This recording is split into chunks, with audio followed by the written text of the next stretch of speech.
Bonjour, bienvenue à notre deuxième épisode de T'es-tu français?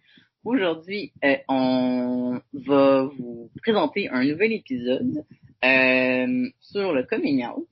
Mais avant ça, on va vous faire un petit retour sur le dernier épisode qu'on a fait sur le top 10 des dates à Montréal. On a eu plusieurs retours, commentaires de nos proches, de nos amis et tout. Agathe, toi, t'as eu quand même beaucoup de commentaires de tes... Oui, j'ai eu plein de commentaires sur le son. Sur le son? Ah Euh, ouais?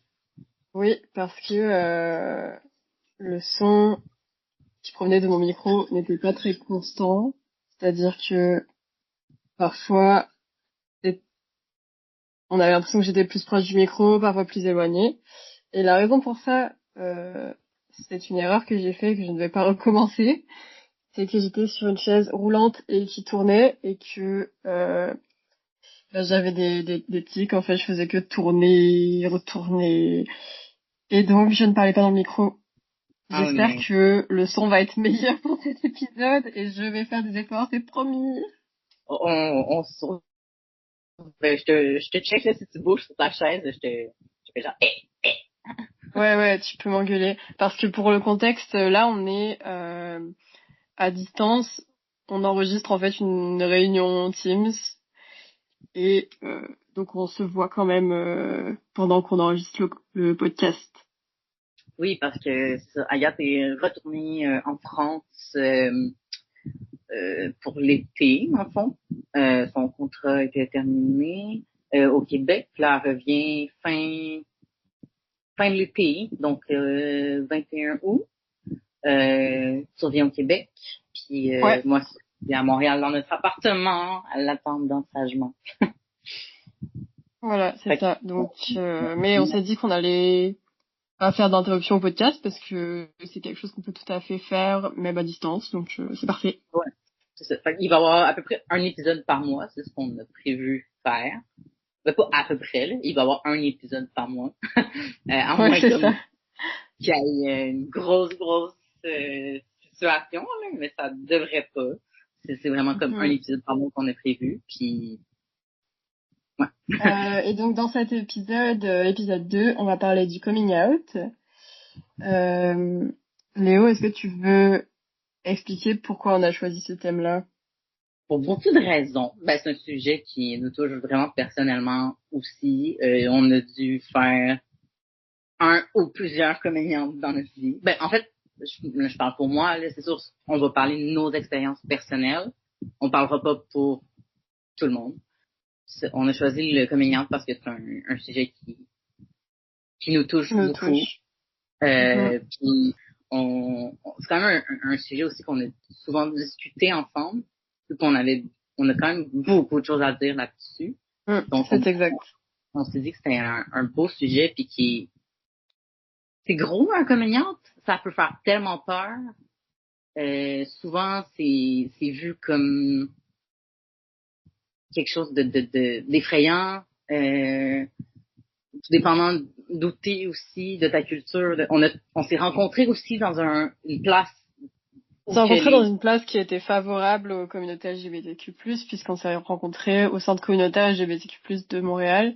Donc on était dans une place où on n'avait pas forcément besoin de faire un coming out, ce qui n'est pas le cas de tout le monde, surtout pour Mhm. les couples queer. Donc on a aussi une histoire particulière par rapport à ça. Et aussi, je pense que ce qui est super intéressant avec ce sujet-là, nous concernant, c'est qu'on n'a pas du tout eu la même expérience du coming out et on n'a pas non plus le même avis sur le coming out. Alors est-ce que c'est utile ou pas, Mhm, etc. absolument. Donc avant de commencer, on va juste définir vite fait quelques termes sur le coming out. Le coming out, en général, on le fait pour annoncer à quelqu'un soit quelque chose qui a un rapport avec son identité de genre, soit quelque chose qui a un rapport avec son orientation sexuelle ou orientation romantique, selon les cas. Donc l'identité de genre, c'est vraiment différent de juste, comment dire, l'apparence genrée d'une personne. C'est aussi comment la personne s'identifie, on va dire même intérieurement, profondément dans son identité. Et donc, c'est si si vous vous identifiez homme, femme, personne non binaire, etc., ça va être de l'ordre de l'identité de genre. Il y a tout plein d'identités de genre qui sont possibles. Il existe énormément de termes différents. Je vais pas revenir sur tous les termes, mais par exemple, même dans la non-binarité, il existe, c'est un peu comme un terme parapluie qui englobe plein d'autres termes. Donc il y a aussi les personnes agenres, etc. Après, il y a l'orientation sexuelle. Ça concerne vraiment avec qui là vous allez coucher, hein, tout, tout simplement. Par qui vous êtes attiré sexuellement. Donc, si vous êtes homosexuel et bon, alors les hétéros, ils ont pas souvent besoin de faire des coming out, mais bon, bisexuels, etc. Il y a plein de sexualités différentes, encore une fois. Et aussi l'orientation romantique, qui peut très bien être la même que l'orientation sexuelle, mais c'est pas toujours le cas. Et donc ça, c'est plus votre attirance romantique pour des personnes, et l'attirance romantique, c'est pas forcément sexuel, ça peut aussi être le fait d'avoir envie de C'est plus émotionnel, en fait. c'est plus émotionnel, avoir une connexion émotionnelle avec une personne. Et donc souvent le coming out, ça va être pour annoncer à quelqu'un son identité de genre ou son orientation sexuelle ou romantique. Voilà, ça c'est la petite explication, juste pour qu'on parle tous avec une idée à peu près de ce que ça veut dire. Voilà. Peut-être qu'on peut commencer, si tu veux Léo, à parler de nos expériences personnelles avec le coming out. Est-ce que tu as envie d'expliquer un peu comment toi t'as fait ton ou tes coming out, comment ça s'est passé, etc. Je vais y aller dans l'ordre croissant, dans l'ordre Chronologique? Chronologique. Ouais, pour croissant. Ok. I'm so Frenchy! Mon premier coming out, c'était un coming out entre guillemets parce que je l'ai pas vraiment fait, c'est plus ma mère qui a deviné. J'ai 14-15 ans. C'est quelle année en France? 14-15 ans? Bah, tu devais être en 4e ou peut-être en 3e. Ok, bon. Dans ces années-là, je suis en amour avec ma meilleure amie à l'époque. Et dans ce temps-là, j'étais assignée fille à la maison. Donc, juste par information.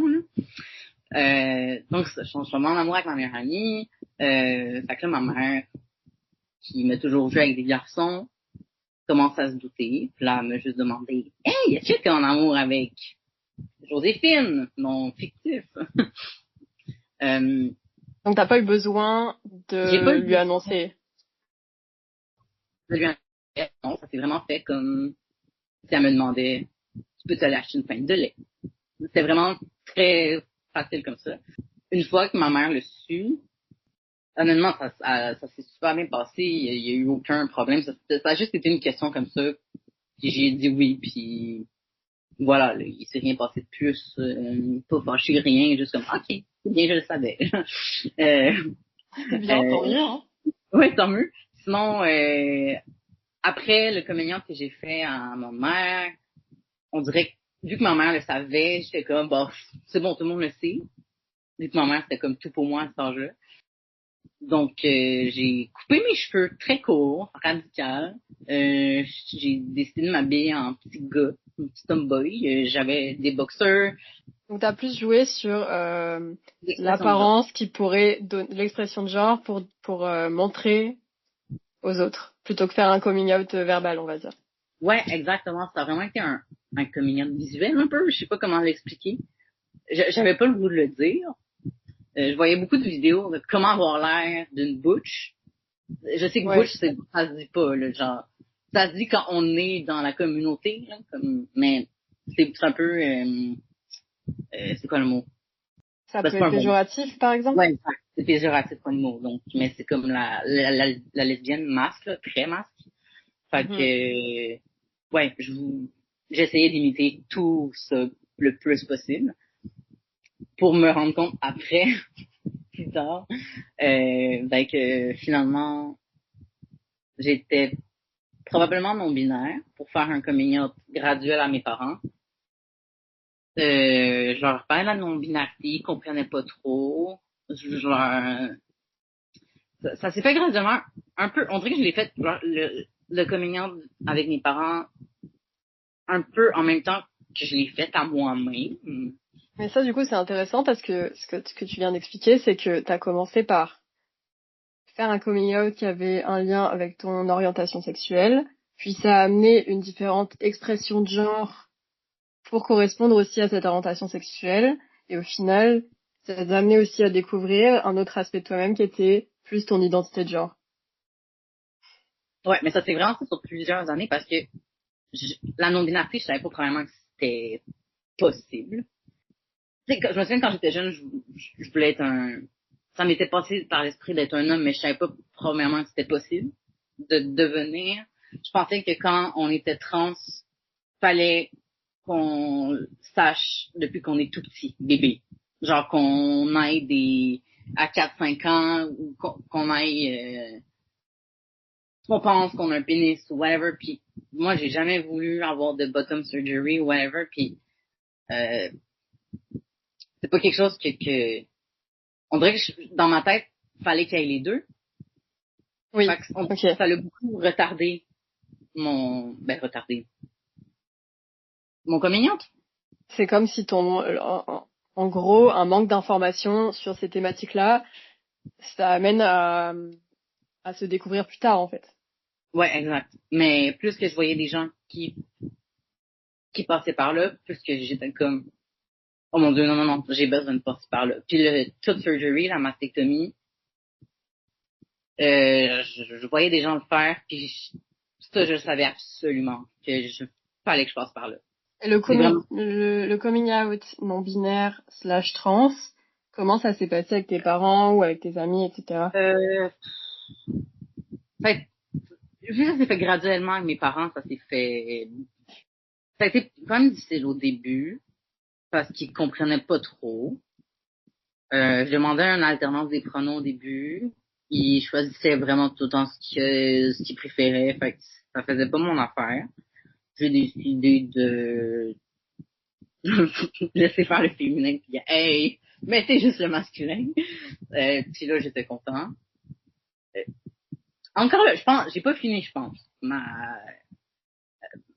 Mes coming out encore et tout ce processus. J'ai l'impression que j'ai fait peut-être non-binaire à trans pour peut-être revenir au non-binaire, pour peut-être que tout le monde finisse par comprendre. Oui. Pour que tout le monde assimile que mes pronoms sont masculins, mais que je suis quand même non-binaire. Ah oui, quelque chose d'important à préciser justement, c'est que peut-être certains ou certaines ne savent pas, parmi les gens qui écoutent le podcast, c'est que les pronoms peuvent être, comment dire, ne sont pas forcément directement liés à l'identité de genre, dans le sens où on peut être non-binaire et utiliser uniquement des pronoms masculins, ou on peut être non-binaire et utiliser uniquement des pronoms féminins, parce que par exemple les pronoms neutres ne nous correspondent pas. On peut aussi être un homme et utiliser il. Donc il faut aussi comprendre ça, c'est que les pronoms, c'est une manière de parler de soi, mais ce n'est pas forcément directement en lien avec l'identité de genre, même si ça l'est souvent quand même. Regarde, juste Trump, il dit qu'il n'y en a pas de pronoms. C'est trop con. Je pense pas que c'est terminé, mais ça s'est vraiment bien passé avec tout le monde. J'ai pas eu mauvaise. Tant mieux. La seule chose qui s'est, je pense, mal passé, que j'ai eu besoin d'aide psychologique, c'est ma mère qui a eu de la misère avec mon taux de surgery. Elle avait vraiment peur que je regrette tout. J'ai dû aller voir ma psy avec elle. Puis ça l'a vraiment aidé à tout faire le cheminement et tout. Oui. Alors, en fait, elle avait besoin de comprendre pourquoi tu voulais faire ça. Ok. Ben c'est vrai c'est un gros aspect du coming out, c'est de devoir éduquer autour de soi au fur et à mesure qu'on se dévoile et qu'on parle de notre identité et de notre orientation sexuelle. On doit aussi éduquer toute une partie de notre entourage. Il y a tout un effort d'éducation qui doit être fait. Et Ouais. ça rajoute de la charge mentale au coming out, justement. Ouais, ouais, ouais. Et toi, Hmm. c'était comment? Alors, moi, je vais aussi faire chronologiquement parce que, en fait, ce sera plus simple. Je savais pas exactement comment j'allais en parler, mais maintenant que je t'ai vu faire, je vais te copier un peu. Donc, j'ai eu des questionnements sur mon identité de genre très très tôt, à une époque dont je n'ai plus de souvenirs parce que j'étais tellement jeune que moi, je ne m'en souviens plus. Mais ma maman m'a parlé de moments quand j'avais 4 ans ou 5 ans où j'essayais d'expliquer à mes parents, apparemment, que j'étais un petit garçon et pas une petite fille. Moi, je me souviens plus du tout de ça. Cela étant dit, ça s'est passé. C'était à une époque où, évidemment, à cet âge-là, je n'avais aucune idée de ce que voulait dire l'identité de genre, ni l'orientation sexuelle, ni quoi que ce soit tout ça. Donc, voilà, c'est pas vraiment un coming out, je dirais. C'est plus, j'ai commencé à me questionner très très jeune. Voilà, donc Mhm. pour les gens qui disent que il faut attendre d'être vieux pour se questionner, ben non, il y a des gens qui se questionnent très jeunes, puis c'est ok. Mhm. Mais j'ai vécu tout le reste de ma vie comme une fille parce que à ce moment-là, mes parents, qui n'étaient pas du tout informés sur la transidentité, etc., m'ont juste répondu: «Oh bah non, non, non, pas du tout, t'es une petite fille, arrête tes histoires, quoi.» Bon, cela étant dit, je leur en veux pas du tout, c'est pas grave, c'était des questionnements, ça veut pas dire que j'étais fixée sur une identité de genre, loin de là, puisque après, ça m'a pas particulièrement posé de problème de vivre en tant que fille. Euh, à l'adolescence, je n'aimais pas les relations romantiques, en fait, ni sexuelles d'ailleurs. C'est-à-dire que je voyais toutes mes copines parler de garçons à longueur de journée, ça m'intéressait pas du tout. Et j'avais l'impression que quelque chose n'allait pas chez moi parce que je n'étais pas intéressée par ces discussions du tout. Arrivée au lycée, je prenais des cours de danse. En fait, j'ai pris des cours de danse toute ma vie depuis l'âge de 4 ans. C'est ma passion dans la vie, c'est la danse. Et on m'a mis en duo avec une fille dont je ne vais pas dire le nom pour des questions de vie privée. Et je suis tombée amoureuse. C'était vraiment inexplicable pour moi. Je l'ai très mal vécu au début parce que je n'avais aucune idée d'où ça venait tout ça. J'étais persuadée que ça n'arrivait qu'aux autres, que ça ne m'arriverait pas à moi. Et surtout, j'avais peur de la réaction de mes parents, de mes amis, etc. Donc ça, c'était au lycée. Bien sûr, je n'ai rien dit à ce moment-là. Et j'ai continué mes années lycée comme ça. Euh, même en ayant une relation à distance avec un mec pour camoufler mes sentiments. Donc je le compte pas vraiment comme une vraie relation parce que c'était à distance, que je l'ai presque jamais vu en vrai et que c'était juste pour montrer les messages à mes copines et leur dire: «Ah, vous voyez, je suis avec un gars.» En gros. Voilà. Mais pendant tout ce temps-là, j'étais amoureuse de ma coéquipière à la danse. Ensuite, je suis arrivée aux études supérieures et là, je suis tombée amoureuse d'une de mes amies. Pareil, je ne vais pas te donner le nom. Et on a commencé à sortir ensemble à un moment. J'ai pas vraiment eu besoin de faire de coming out dans le sens où euh, c'est comme pour toi en fait, ma maman l'a deviné. Mhm. Ah, les mamans. J'ai juste fait un coming out auprès de ma sœur parce que je savais que c'était safe en fait du côté de ma sœur. Je savais qu'elle était sensibilisée à ces questions-là. Je savais aussi que probablement elle faisait partie aussi de la communauté LGBT. Donc ça me rassurait beaucoup. Même si à ce moment-là je n'avais pas de preuves de ce que de tout ça, mais je me sentais en sécurité avec elle, donc j'ai fait mon coming out auprès de ma sœur. Ensuite, ma maman a deviné elle-même la nature de ma relation avec cette fille-là. Et puis, auprès de nos amis, euh, à l'université, à Sciences Po, j'ai l'impression que ça s'est un peu fait tout seul dans le sens où mes colocataires, en fait, se sont rendus compte que je m'éclipsais souvent avec une certaine personne, puis j'ai fini par leur avouer que la personne, c'était une de nos amies, en fait. Mhm. Donc, puis les réactions ont été sans aucun problème, c'est-à-dire que j'ai pas... ce coming out sur l'orientation sexuelle ne m'a posé aucun problème. Je n'avais... Je me suis beaucoup questionnée parce que je savais pas si j'étais bi ou lesbienne à ce moment-là. Et en plus de ça, à ce moment-là, j'ai commencé à me questionner aussi sur mon genre. Et j'ai eu cette discussion Mhm. avec ma mère qui m'a rappelé que quand j'étais enfant, je me questionnais aussi beaucoup sur ça. Donc ça m'a fait me remettre en question à nouveau.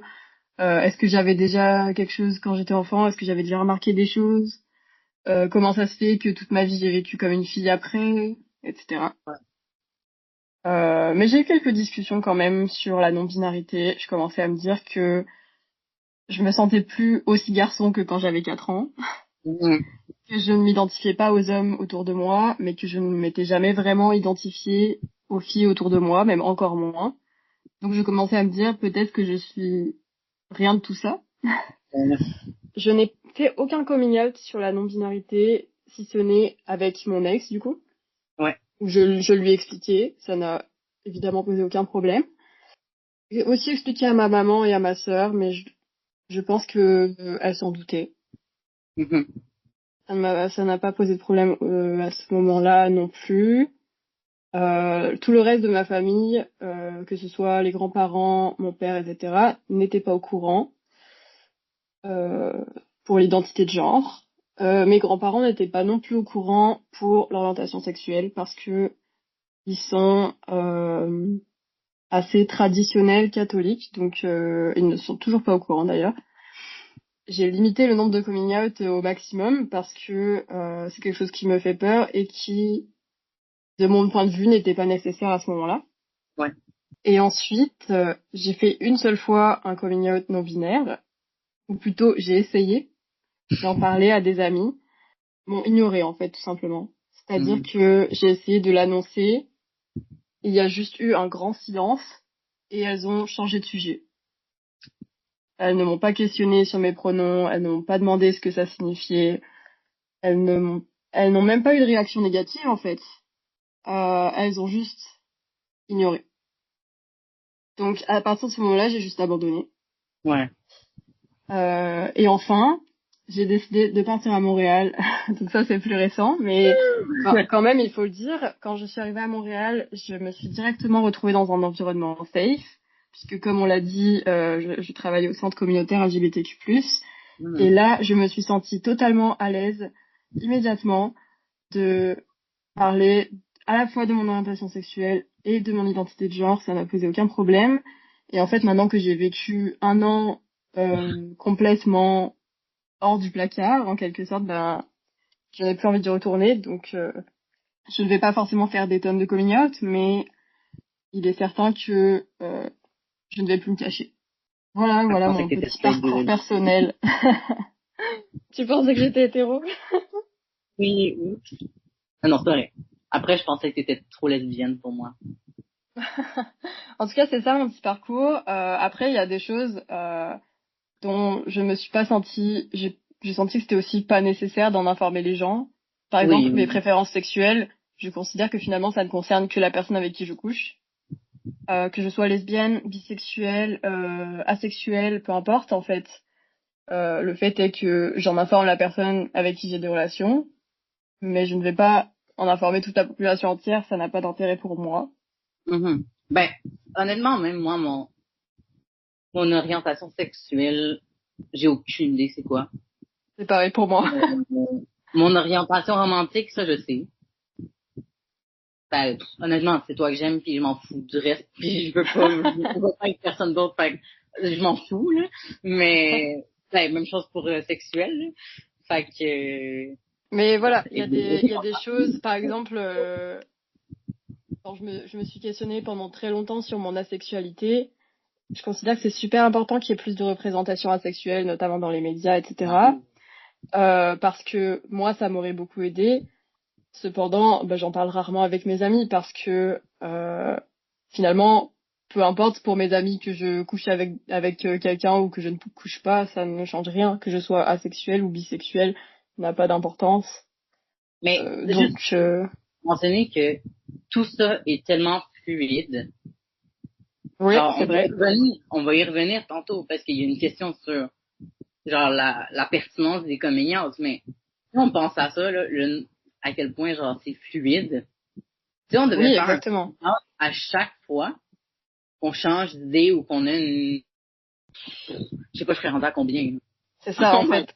Comme la sexualité est fluide et potentiellement l'identité de genre aussi, hein, ça peut changer au cours de la vie. Il est important de noter que on pourrait être amené, tout le monde en fait, toutes les personnes queer, pourraient être amené à faire plusieurs coming out en fait. On en fait rarement qu'un seul au cours de notre vie. C'est pour ça qu'on a un cheminement qui est un peu long parce qu'on prend du temps pour se découvrir aussi. Est-ce que tu penses qu'il y a une différence entre faire un coming out sur son orientation sexuelle et faire un coming out sur son identité de genre, à ton avis? Ben, clairement, je trouve que le coming out sur l'identité de genre est plus important parce que, ben, surtout quand il y a un changement de nom, de pronom, c'est important à mentionner. Je pense que ce coming out-là est plus nécessaire.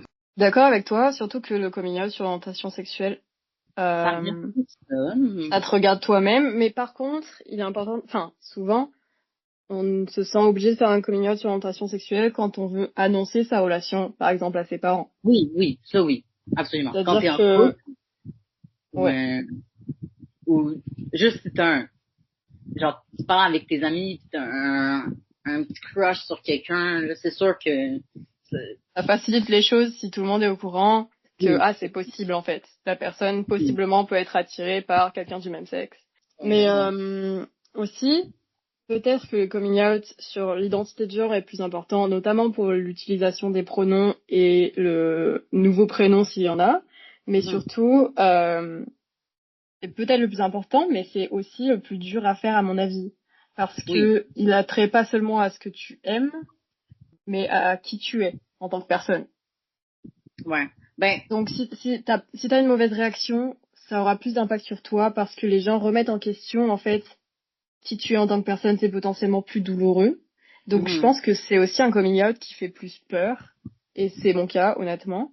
Ouais, ben c'est Et plus c'est aussi pour difficile. ça que je repousse le coming out et que je ne le fais pas en fait. Ben, c'est sûr que, tu sais, mettons, si tu changes pas ton nom, tu sais, je connais beaucoup de personnes, mettons, que leurs noms sont pas changés ou, il y a moins de trucs qui leur dérangent, mettons, dans se faire mégenrer ou whatever. Fait qu'ils vont comme repousser un peu le coming out ou ils vont accepter de se faire mégenrer ou ils vont comme en prendre plus parce qu'ils ont peur du coming out ou puis je comprends parce que c'est quelque chose quand même qu'on on fait beaucoup plus pour l'identité de genre à chaque nouvel emploi euh, Bah oui, tu dois donner tes pronoms, dire comment tu t'appelles. médical c'est quand même quelque chose que je dois mentionner souvent juste T'avais dit pour les pas visites médicales, pardon? ouais des visites médicales Ouais. des fois juste quand je suis avec des femmes je veux pas avoir l'air de mansplain. Fait que je vais le mentionner. J'ai été élevée par des femmes aussi. Fait que c'est quelque chose. Quand je suis dans un milieu queer, je vais le dire aussi clairement. Euh, Mhm. parce que j'aime pas avoir l'air cis, nécessairement aussi. J'aime pas avoir, en Puis, fait, non, j'aime pas avoir l'air d'un gars cis. tu veux pas qu'on Euh, remette en question ta position dans la communauté aussi, dans le sens où tu as une certaine légitimité sur certains sujets, notamment la transidentité. Et donc, si on te voit oui, comme un gars cis, on va te percevoir comme moins légitime, alors que si tu affirmes non, non, non, mais je suis trans, je fais partie de ces questions-là aussi. puis Donc il y a beaucoup, aussi un coming out à l'inverse avec la communauté elle-même en fait. ouais, puis aussi beaucoup avec le féminisme. On m'a tellement reproché souvent, une fois à mon coming out, que ah ben non, tu parles à travers ton chapeau, tu sais pas de quoi tu parles, t'es pas une femme. Pardon? Alors que tu as vécu des discriminations liées au genre, etc. C'est ça. Ouais. D'où la pertinence du transféminisme, justement, de prendre en compte, comment dire, l'intersection entre tout ça, quoi. Ah, ben regarde, prochaine question. Est-ce qu'il y a une différence avant et après le coming out? Oui! Ouais, alors pour moi, il y a beaucoup de différences. La différence la plus notable, alors j'ai pas fait de coming out pour l'identité de genre encore, hein, comme je l'ai déjà dit, mais par contre, pour l'orientation sexuelle, j'ai vu une différence parce que il y a, pour moi, il y avait beaucoup le cliché de la lesbienne qui est prédatrice, qui veut séduire les femmes hétéros, etc. Et j'étais terrifiée à l'idée que mes amis pensent que je voulais les séduire ou que je les voyais comme des objets, etc. Mhm. Donc, je voulais en fait en quelque sorte prouver que je ne les voyais pas comme ça et que je n'étais pas misogyne, etc. Parce que dans les médias, ben, j'avais vu des représentations lesbiennes qui ne représentent pas la réalité d'ailleurs, mais l'idée que les lesbiennes sont des prédatrices, c'est complètement faux. Enfin, dans la plupart des cas, Ouais. c'est faux, mais moi j'avais peur de ça et donc à partir de mon coming out, j'ai commencé à être beaucoup moins tactile avec mes amis. Mhm. Alors que, ben, quand je me considérais comme hétéro, par exemple, bah, je faisais des câlins à mes amis, ça m'arrivait de les tenir par la main, etc. Puis il y avait aucun problème. Mais après mon coming out, je m'abstenais beaucoup plus. Et en fait, je me suis rendu compte que j'avais plus de mal à maintenir du lien, du contact physique avec mes amis. C'est quelque chose qui m'a beaucoup manqué d'ailleurs. Parce que Ouais, mine de rien, quand t'as des amis profondes avec des gens, bah, c'est normal que il y ait quelque part des liens physiques aussi. absolument. Genre de se dire au revoir en se faisant un câlin, etc. Et ça, j'ai réussi à le maintenir qu'avec les amis les plus proches. Et c'est quelque chose qui me manque en fait, mais j'ai du mal à me laisser aller sur ça parce que j'ai peur qu'on me voit comme quelqu'un qui veut séduire, etc. C'est encore quelque chose avec... c'est quelque chose qui me pose problème encore aujourd'hui. Mais c'est Essayer vrai, d'avoir des relations, comment dire, correctes, normales avec des meufs hétéros sans qu'elles croient que j'essaie de les séduire. c'est vrai, j'avais pas remarqué, mais j'ai l'impression que tu as totalement raison. Tu dois avoir remarqué qu'avec les personnes queer, ça fait pas ça. Oui, mais en plus, j'aimerais trop, moi, leur faire des câlins pour leur dire au revoir et tout. C'est juste que je n'ose pas. Et c'est presque des barrières que je me mets à moi-même, mais c'est aussi parce que j'ai peur qu'on me voie d'une certaine manière. Ouais. J'ai l'impression que ça va beaucoup avec, on voit aussi les hommes comme des prédateurs, les Ouais, hétéros. On dirait que dès qu'une femme t'attire, t'es un prédateur. Mais là, le problème viendrait que c'est la femme qui t'attire. Enfin, non. Je pense que c'est un problème ça vient des hommes, là. mais le problème en fait, c'est que les femmes, elles ont tellement été opprimées depuis des années, puis leur consentement a tellement été peu respecté que maintenant, ben, comment dire, il y a toute une un imaginaire de la femme objet et tout, et puis ça m'étonne pas que du coup on pense que tout ce qui potentiellement aime les femmes peut potentiellement aussi les agresser parce que ben, c'est la culture du viol, c'est tout ça quoi. Puis clairement, c'est des scénarios qui excitent des gars, là. Probablement oui aussi.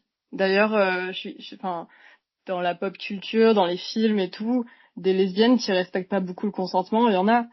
Donc, Mhm. mais c'est ça qui m'effrayait le plus, c'est que j'avais pas envie que mes amis s'éloignent de moi si je leur faisais un câlin, par exemple.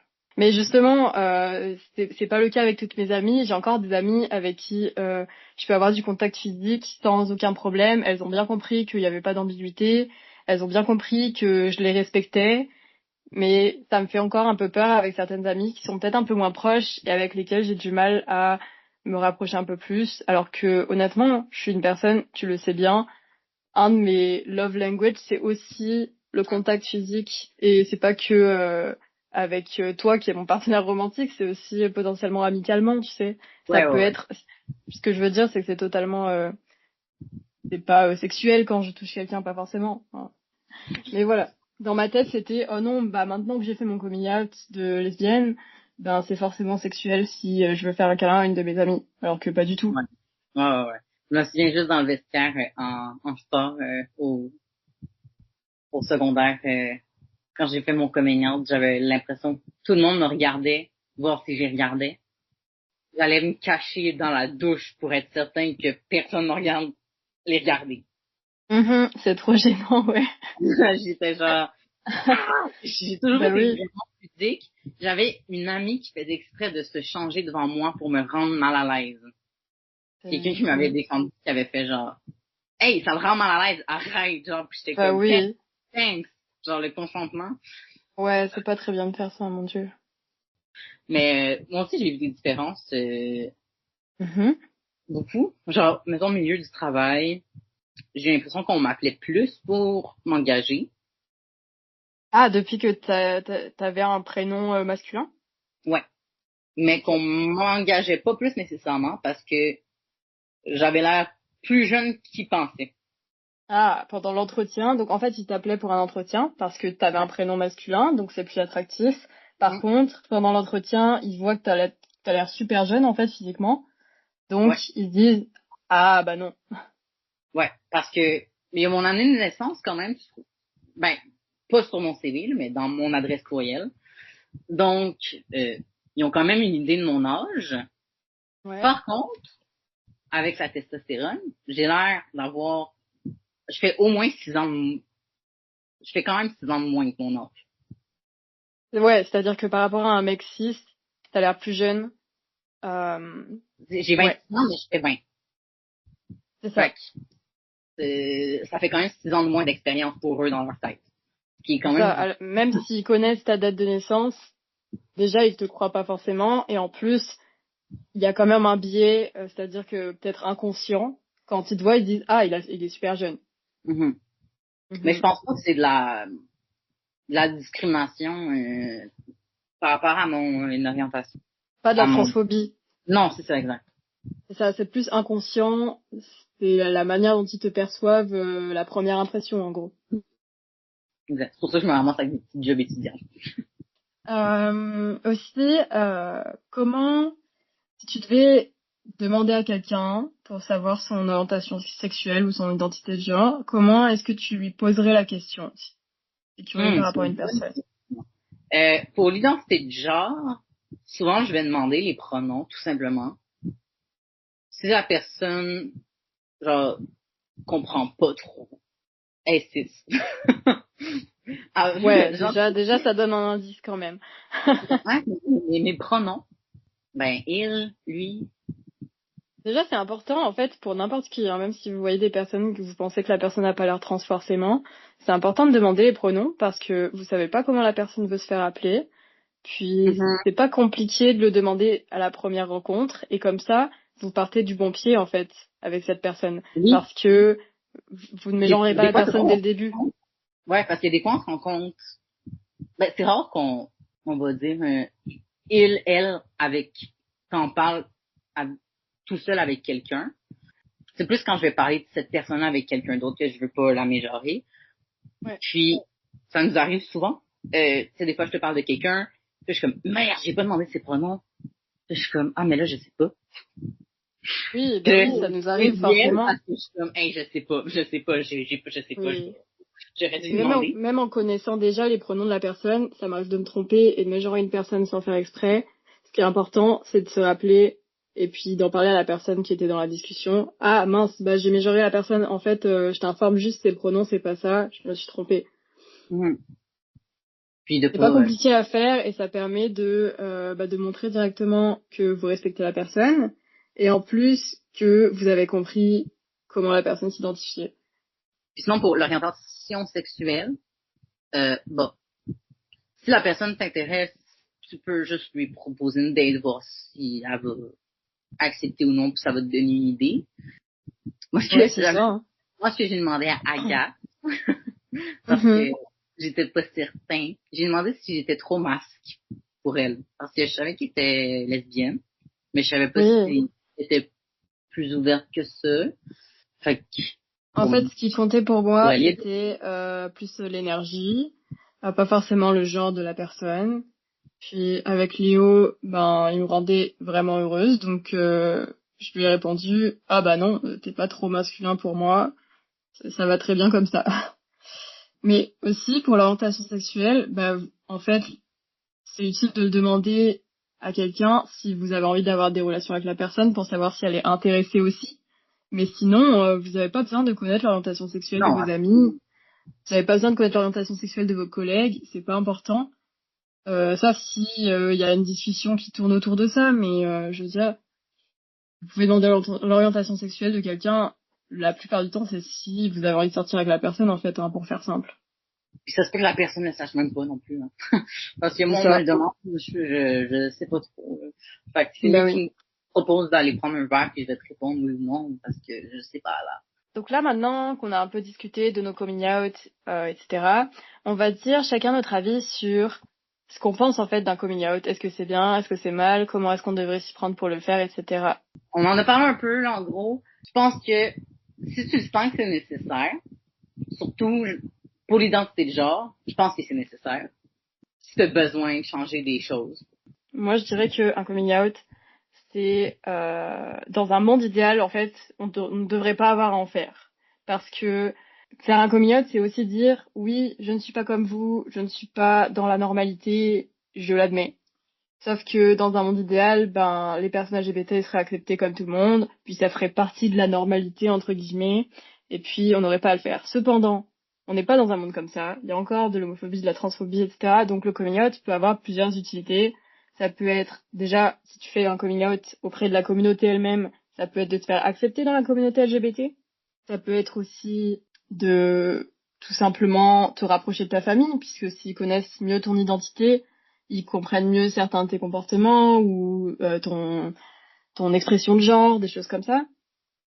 Ça peut Ouais. être aussi, ben, pour ce qui est de l'orientation sexuelle, de te rapprocher d'une personne qui t'attire. Ouais. T'en penses quoi, Léo? Oui, ben, je pense aussi que le sentiment de communauté est quand même vraiment le fun, important, Mhm. de se rassembler entre personnes comme on est. Je pense que sans les petits groupes d'opprimés, genre, ouais, j'ai vu le petit moustique, les petits groupes opprimés, on se retrouverait peut-être moins. C'est genre, la Pride, la marche trans, c'est quand même le groupe de solidarité lesbienne, c'est tous des petits groupes qu'on se retrouve euh, entre nous. J'ai toujours aimé être différent aussi. Vraiment pas tout Mais le ça, monde. c'est personnel. Il y a beaucoup de gens qui préfèrent rentrer dans les cases et être moins différents, Mais mais autant que c'est vraiment handicapant des fois, pis ça fait chier, puis on aimerait ça être comme tout le monde. Autant des fois c'est mhm. le fun de faire genre, je suis pas un mouton noir. Mais en même Ouais, temps, ouais, c'est c'est pas ça. un choix, c'est ça qui fait un peu chier, là. Mais aussi, ce qui est important, si vous choisissez de faire un coming out, et ça, et on l'a peut-être pas assez dit dans l'épisode, c'est qu'il faut faire dans des conditions où votre sécurité va être assurée. C'est-à-dire il y a des situations dans lesquelles c'est juste pas conseillé de faire de coming out. Si vous êtes mineur, par exemple, et que vous savez que votre famille va vous mettre à la rue, ne faites pas de coming out. C'est pas la meilleure solution. Attendez d'être en sécurité pour le faire. Et là aussi, il y a des questions de privilèges. Il y a des gens qui vont être dans des milieux où ce sera plus facile de le faire. Il y a d'autres milieux où c'est quasiment impossible de le faire. Donc, restez bien en sécurité. Oui, tu sais, confiez-vous à quelqu'un de confiance. Donc, j'espère que vous avez aimé notre épisode très constructif et engagé sur le coming Oui, out. j'espère que ça vous a plu. N'hésitez pas aussi si vous avez des questions à juste nous les mettre en commentaire et puis sur Spotify ou même sur YouTube. Et puis nous, on pourra y répondre au prochain épisode en fait. Est-ce qu'on fait un petit teaser pour le prochain épisode? Ça va être quoi le sujet? C'est d'être virtuel à Lyon! Oui, Ouh! alors c'est ça, ouh, trop bien. Le prochain épisode, en fait, je vais essayer de faire comme organiser un date pour Léo ou plusieurs journées de date à Lyon. Alors, il faut juste savoir, mais je vais le répéter hein, probablement au prochain épisode, mais je ne suis pas lyonnaise, j'ai vécu à Lyon pendant 1 an, c'est tout. Mais Ah, mais là, idée. voilà, je vais essayer de lui faire découvrir un peu Lyon et puis on aura ses réactions en direct pendant le podcast. On espère que vous avez aimé. Oui, merci beaucoup d'avoir écouté l'épisode. On vous adore, vous êtes les bestes. Puis le prochain, ça va être le dernier qu'on fait à distance parce que l'autre d'après, ben là, ça va peut-être pas être le 22 août parce que c'est le lendemain de ton retour, là, mais c'est les musiques qu'on aime. Oui, probablement que celui d'août, ce sera ensemble, on sera réunis à Montréal. Allez, bye bye tout le monde, à la prochaine. À la prochaine.